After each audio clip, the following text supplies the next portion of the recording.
বিবাহ মণ্ডপত যিসকল কণমানি শিশু বা আমাৰ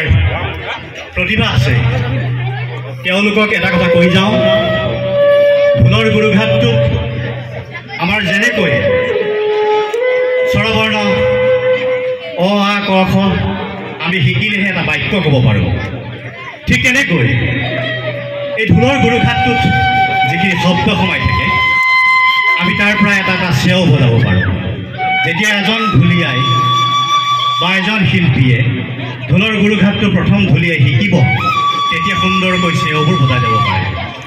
এই গুৰুঘাটটোতেই প্ৰতিটো শব্দ সোমাই থাকে মই এই ঢোলৰ গুৰুঘাটটো বজাবলৈ লৈছোঁ দাও দাস দাও শীত দাও ঘিন দাও তাকিৰি তাকি তাকি ঘিন দাও শীত